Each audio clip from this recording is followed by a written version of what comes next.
بے شک معجزے ہوتے ہیں، ناممکن بھی ممکن ہو جاتا ہے اگر یقین گہرا ہو کہ جس ذات سے مانگا ہے وہ نہ مایوس کرے گا نہ خالی ہاتھ چھوڑے گا۔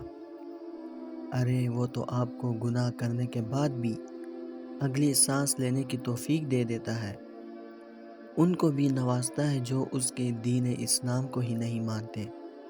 تو آپ کا یقین کیسے نہیں اس ذات پر جس کی اجازت ایک پتے کو بھی سرکنے کے لیے ضروری ہے؟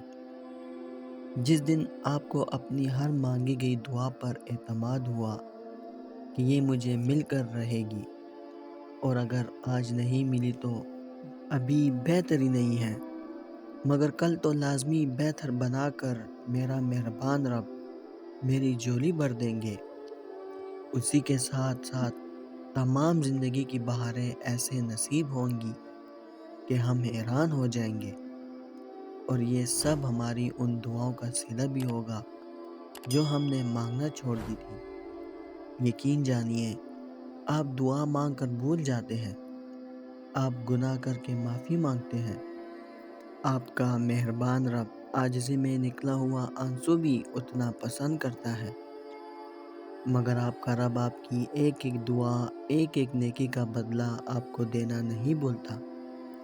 ہر نیکی کا بدلہ دنیا میں ہی ملے گا، ہر گناہ دنیا میں دھل جائے گا، ہر دعا قبول ہوگی، بس ہر چیز کا صحیح وقت مقرر ہے۔ یہ بات سمجھ آ جائے تو زندگی حسین لگے گی۔ ہمارے اندر بس توکل کی کمی ہے، ہم دعا بھی مانگ رہے ہوتے ہیں مگر ڈر بھی ہوتا ہے کہ اللہ نہ جانے پوری کرے گا بھی کہ نہیں۔ ہم کبھی بھی آنکھیں بند کر کے اللہ پر یقین نہیں کرتے، کبھی بھی اپنی دعا کو لے کر مثبت سوچ نہیں رکھتے، جس کی وجہ سے ہماری دعائیں درمیان میں لٹک جاتی ہیں، اور پھر ہم شکوے کرتے ہیں۔ میں بتاؤں توکل کیا ہوتا ہے؟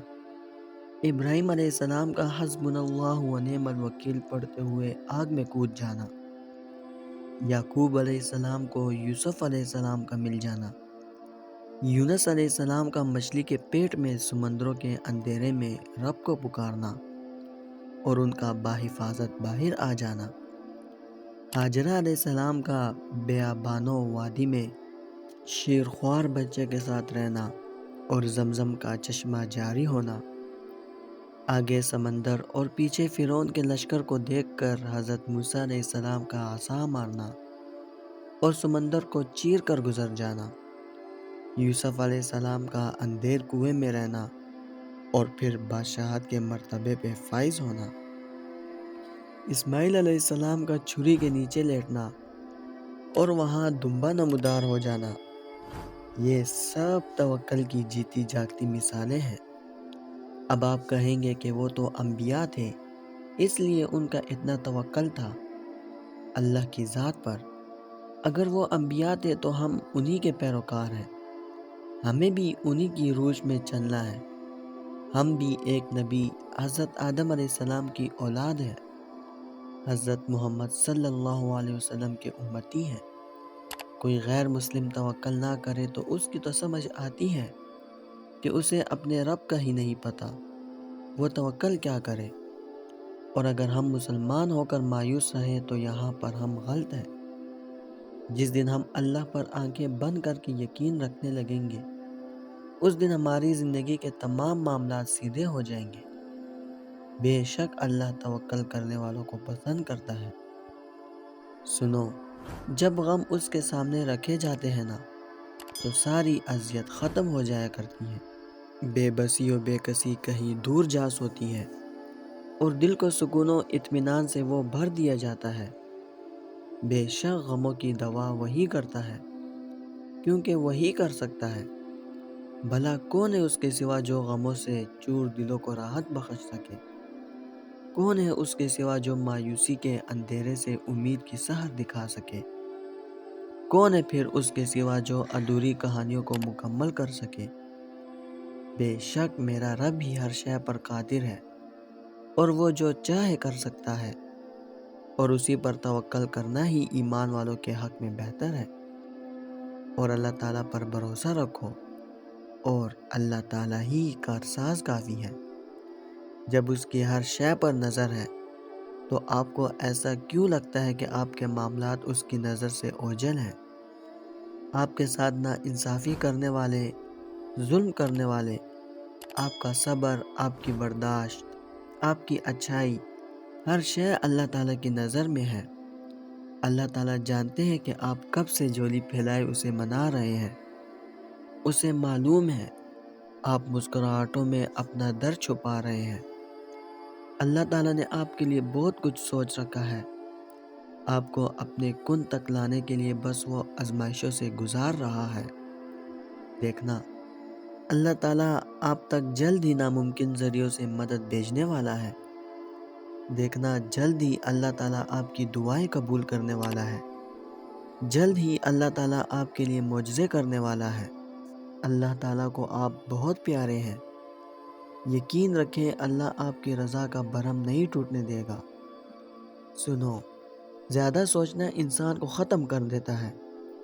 بس دعا کرو اور سب کچھ اپنے رب پر چھوڑ دو، جو اتنی بڑی کائنات کو رنگوں سے بھر سکتا ہے۔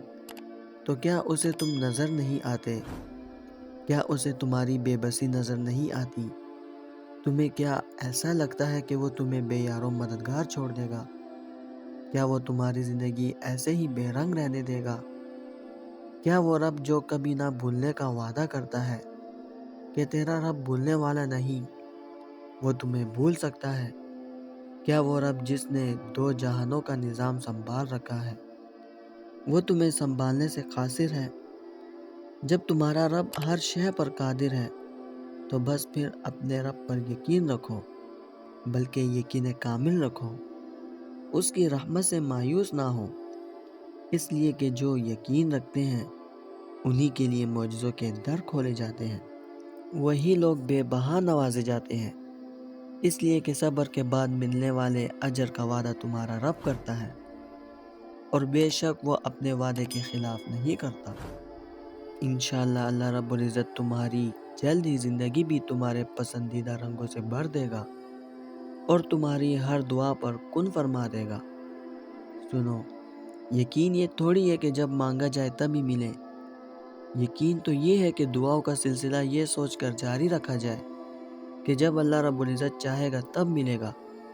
پھر دیکھنا، سب ملے گا، اور ضرور ملے گا۔